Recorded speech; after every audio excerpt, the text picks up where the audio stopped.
வணக்கம். அவள் காதலனோடு செல்ல முடிவு செய்து விட்டாள். யாரிடமும் சொல்லவில்லை. யாரிடம் சொல்லிவிட்டு ஓடி போக முடியும்? அவள் இருக்கும் வீடு, அப்பா, சகோதரர்கள், தோழிகள், வீட்டில் உள்ள சாமான் எல்லாவற்றையும் பார்க்கிறாள். இதையெல்லாம் விட்டுவிட்டு போகிறோமே என்று அவளுக்குள் சோகம் ததும்புகிறது. அவளுடைய அம்மாவை பார்க்கிறாள். இப்படி இந்த அம்மாவை விட்டுவிட்டு போகிறோம் என்று மனம் தவிக்கிறது. என்றும் இல்லாத வழக்கமாய் அம்மாவை கட்டிக்கொள்கிறாள். ரொம்ப இறுக்கமாய் அணைத்து கொள்கிறாள். அம்மாவிற்கு அப்போது ஒன்றும் புரியவில்லை.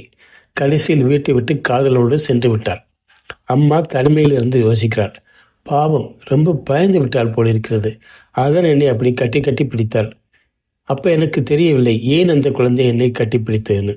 இப்போ தெரியுது என்று பெருமூச்சு விடுகிறாள். நாளடியாத்திரம் அந்த பாடல். முளைக்கண்ணும் முத்தும் முழு மெய்யும் புல்லும் இலக்கணம் யாதும் அறியேன். தலைக்கணம் வேங்கை வருவோம் நெறி செழிய போலும் என்று என் தீம்பாவை செய்த குறி. புலி என்பது மகளின் திருமணத்தை எதிர்க்கும் அப்பா, அண்ணன்கள் ஆகிய உறவுகளாகும். வீட்டில் எதிர்ப்பு, காதலோடு செல்ல தவிப்பு, அம்மாவை கட்டிக்கொண்ட அன்பு.